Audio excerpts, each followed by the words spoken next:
Welcome to my YouTube channel, All Movie Explanation in Hindi।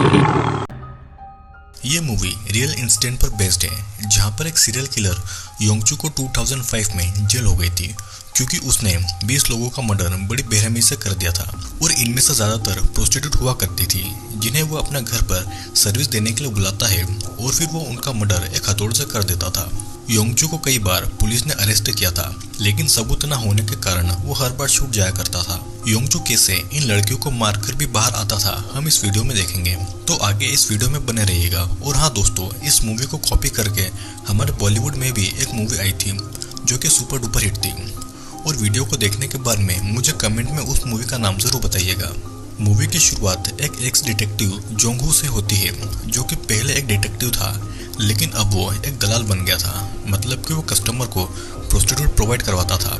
उसके कई prostitute लड़कियां गायब हो रही थी और इस कारण से उसे थोड़ी फाइनेंशियल प्रॉब्लम भी हो रही थी।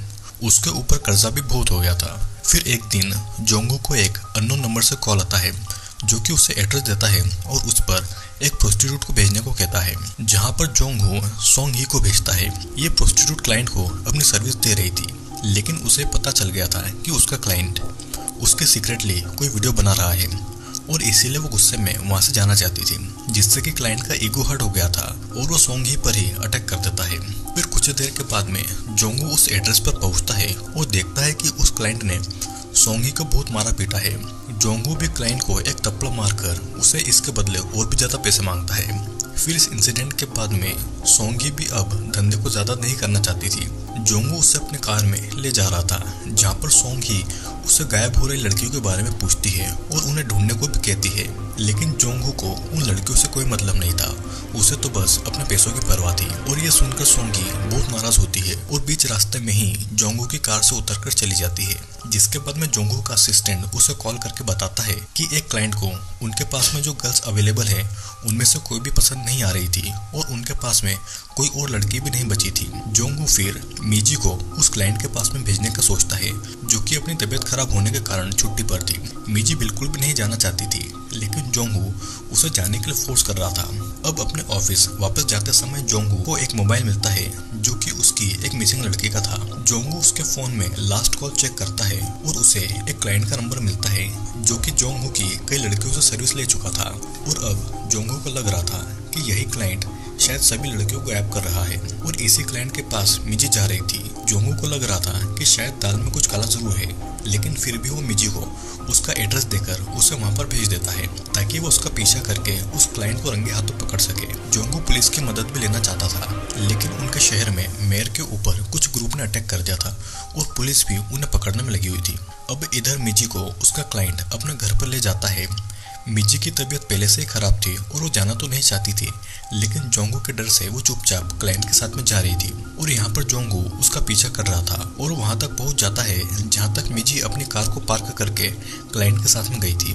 मिजी क्लाइंट के घर पहुंचते पर जोंगहू को मैसेज करके इन्फॉर्म करती है कि वो क्लाइंट के पास पहुंच गई है, लेकिन इस बार जब वो बाथरूम में जाकर उसे मैसेज करती है तो देखती है कि उसके फोन में नेटवर्क नहीं आ रहा है। मिजी खिड़की से हाथ बाहर निकालकर सिग्नल ढूंढ रही थी, लेकिन सारे एंट्रेंस दीवार से ब्लॉक थे, जो कि बहुत अजीब बात थी। मिजी को फिर बाथरूम में खून के निशान और किसी लड़की के बाल दिखते हैं, जिससे वो घबरा गई थी और वो बाथरूम से बाहर आती है और उसके क्लाइंट युंगमिन से बहाना बनाकर बाहर जाने को कहती है, लेकिन वो देखती है कि मेन डोर पर ताला लगा हुआ है। जिसके बाद में यंगमिन मिजी पर अटैक करके उसे रस्सी से बांध देता है और अपना एक बैग लाता है जिसमें टॉर्चर करने के औजार थे। मिजी बहुत डर चुकी थी। वो यंगमिन से खुद को छोड़ देने को कह रही थी क्योंकि उसकी एक 6 साल की छोटी सी बच्ची भी है, लेकिन इसका यंगमिन पर कोई भी असर नहीं पड़ता और यंगमिन उससे एक छेनी और हथौड़ी से मारने वाला था। मिजी छटपटा रही थी और इसीलिए यंगमिन उसे हथौड़ी से मारकर बेहोश कर देता है। वो उसे जान से मारने ही वाला था कि तभी उसके घर के दरवाजे पर एक कपल आते हैं और ये लोग मिस्टर पार्क से मिलने आए थे, जो कि इस घर का असली मालिक था। उन्हें यंगमिन ये कहकर भगा देता है कि यहाँ पर कोई भी मिस्टर पार्क नहीं रहते हैं। वो कपल मिस्टर पार्क के कुत्ते को पहचान जाते हैं और उन्हें वहाँ पर कुछ अजीब लगता है और और इसी कारण उन्हें बहलाने के लिए यंगमिन उन्हें घर के अंदर बुलाकर दोनों को मार डालता है। यहाँ पर जोंगहो मिजी को कांटेक्ट करने की कोशिश कर रहा था, लेकिन उसका फोन नहीं लगता और उसे समझ आ गया था कि मिजी के साथ में कुछ गलत जरूर हुआ है और वो उसे ढूंढने लग गया था। यंगमिन उन कपल को मार चुका था और वो उनकी कार को ठिकाने लगाने जा रहा था और सडनली उसकी कार जोंगहो की कार से टकरा जाती है। जोंगहो अपनी कार से बाहर आकर यंगमिन से कहता है कि वो अभी जल्दी में है और वो उसका डैमेज ठीक करवा देगा।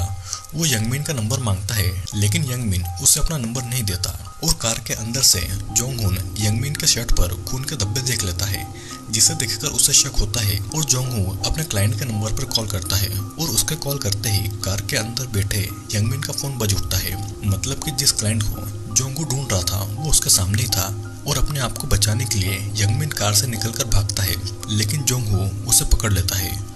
वो यंगमिन को बहुत पीटता है और उसे अपने साथ ले जा रहा था, लेकिन वहाँ की लोकल पुलिस उन्हें लड़ता हुआ देख लेती है और वो उन दोनों को ही अरेस्ट कर लेती है। और पुलिस स्टेशन में आने पर यंगमिन ये कबूल लेता है कि उसने 9 लड़कियों का मर्डर किया है। अब जोंगहो एक एक्स डिटेक्टिव था और उसका एक्स पार्टनर वहाँ पर आकर पुलिस ऑफिसर से यंगमिन को उन्हें हैंडओवर करने को कहता है, जिसके बाद में वो वैन से कहीं जा रहे थे, जहाँ पर रास्ते में यंगमिन का कहना था कि शायद मिजी जिंदा हो सकती है, लेकिन पुलिस को यह डाउट था कि शायद यंगमिन झूठ बोल रहा होगा। अब स्टेशन में इंटेरोगेशन के दौरान यंगमिन ये बताता है कि कैसे वो मासूम लड़कियों को हथौड़ी और छेनी से मारता है। वो फिर उनके शरीर का पूरा खून बाहर निकालकर उन्हें दीवार पर टांग देता है, जैसे कोई कसाई अपनी दुकान में मांस को टांगता है।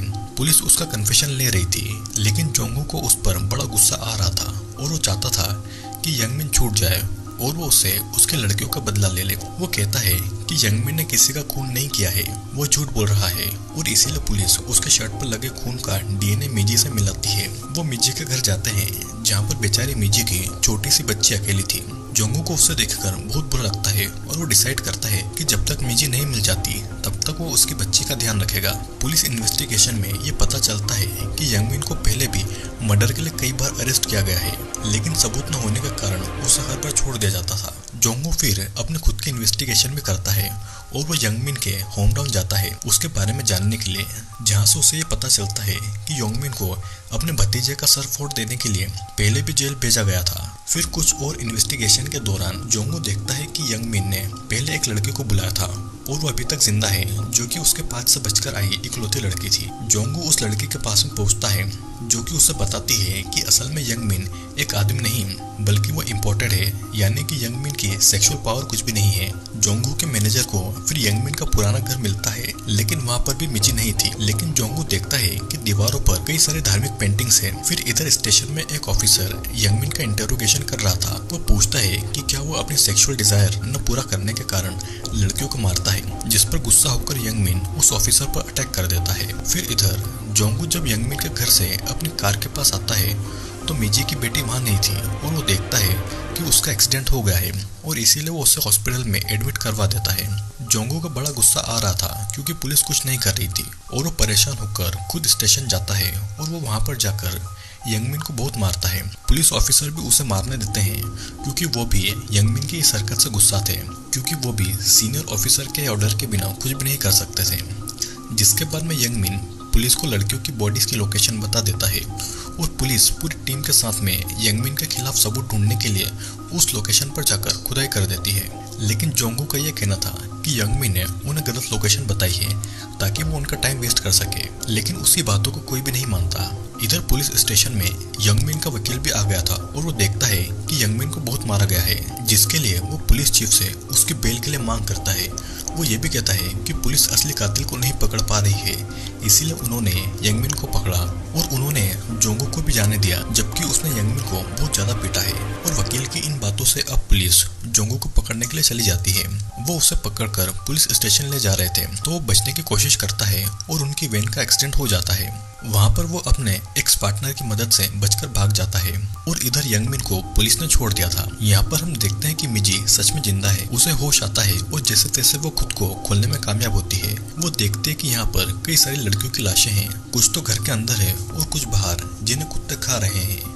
वो जैसे तैसे यंगमिन के घर से निकलकर भागती है और पास की एक दुकान में मदद मांगती है। वो जोंगहो को कॉल करती है, लेकिन जोंगहो फोन नहीं उठा पाता क्योंकि वो पुलिस से भाग रहा था। मिजी मदद के लिए लगातार जोंगहो को कॉल कर कर रही थी, जिसके बाद में वो कुछ देर वहीं पर शॉप में आराम करती है। लेकिन तभी यंगमिन भी उसी शॉप में आ जाता है सिगरेट लेने के लिए। वहाँ की शॉपकीपर उसके चेहरे पर निशान दिखकर ये कहती है कि कोई आदमी सभी को बिना वजह के मार रहा है। यंगमिन वहाँ से जा ही रहा था कि तभी शॉपकीपर उसे कुछ देर और रुक जाने को कहती है, क्योंकि उसे डर लग रहा था कि वो पागल आदमी यहाँ पर उस लड़के के पीछे वापस नहीं आ जाए। यंगमिन उस शॉपकीपर से एक हथौड़ी मांगता है और शॉपकीपर को भी लगता है कि वो उन्हें बचाने आया है। लेकिन यंगमिन उस हथौड़ी से उसे शॉपकीपर को ही मारकर मिजी के पास में आ जाता है और फिर वो उस हथौड़ी से मिजी पर कई वार करता है और फाइनली वो मिजी को मार ही डालता है। फिर कुछ देर के बाद में जोंगहू पुलिस सायरन सुनकर शॉप के पास में आता है, जहाँ पर उसे पता चलता है कि योंगहू ने फिर एक लड़की को मार डाला है। लेकिन इस बार उस लड़की की एक छोटी सी बच्ची भी थी। जोंगहू अपने आप को हरा हुआ महसूस कर रहा था क्योंकि वो मिजी को नहीं बचा पाया और उसने जबरदस्ती मिजी को यंगमिन के पास में भेजा था। अब यहाँ पर यंगमिन अपने ठिकाने यानी कि मिस्टर पार्क के घर पर आता है, जहाँ पर वो मिजी के कटे हुए हाथ और सर को फिश टैंक में रखकर उसे देख रहा था। पुलिस को मिजी की लाश कहीं नहीं मिलती और अब यह खबर पूरे शहर में थी और इसीलिए पुलिस अब यंगमिन को ढूंढने में लगी हुई थी। अब फिर जोंगहू उस शॉप में आता है जहाँ पर मिजी को मारा गया था। वो अपना फोन चेक करता है जिसमें मिजी का मैसेज था, जो कि उसने तब किया था जब वो बाथरूम में थी, जिसमें वो कह रही थी कि वो अब इस जॉब से थक चुकी है और अपने इस धंधे को छोड़कर अपनी बच्ची के साथ में खुशी से जीना चाहती है। और ये मैसेज बहुत ही ज्यादा इमोशनल था। अब यहाँ पर यंगमिन उन कपल की बॉडी को मिस्टर पार्क के बैकयार्ड में दफना कर उस कुत्ते को भी मार डालता है और उसे भी दफना देता है। जोंगहू पूरी तरह से टूट चुका था। वो चर्च में जाता है, जहाँ पर वो नोटिस करता है कि ये चर्च की स्टेचूज यंगमिन की पेंटिंग से काफी मैच करती है और उसे ये भी पता चलता है कि मिस्टर पार्क इस चर्च के आर्टिस्ट थे और यंगमिन उनका असिस्टेंट था। और पता लगते ही वो मिस्टर पार्क के घर जाता है, जहाँ पर यंगमिन शहर छोड़कर जाने वाला था।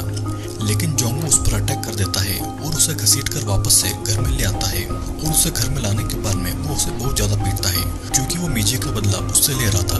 तभी वो मिजी का कटा हुआ सिर फिश टैंक में देख लेता है और अब उसे इतना ज्यादा गुस्सा आता है कि वो यंगमिन को उसी की तरह हथौड़े से जान से मारने वाला था। लेकिन तभी पुलिस अपनी टीम के साथ में वहां पर आ जाती है, जिसके बाद में यंगमिन को अरेस्ट कर लिया गया था। जिसके बाद में मिस्टर पार्क के घर में जितनी भी लाशें गड़ी हुई थी उन्हें बाहर निकाल लेते हैं। मूवी के एंड में जोंगहू मिजी की बेटी के पास हॉस्पिटल में जाता है, जहाँ पर वो उसका हाथ पकड़ता है और इसी के साथ में ये मूवी यहीं पर एंड हो जाती है। दोस्तों, शायद आप में से कई लोगों ने हमारी बॉलीवुड में बनी एक ऐसी मूवी जरूर देखी होगी, और अगर आपने देखी है तो नीचे कमेंट में उसका नाम लिखकर जरूर भेजें। और हाँ, चैनल को सब्सक्राइब नहीं किया है तो सब्सक्राइब जरूर कर लीजिएगा, क्योंकि जल्दी ही हम 1 लाख तक पहुँचने वाले हैं।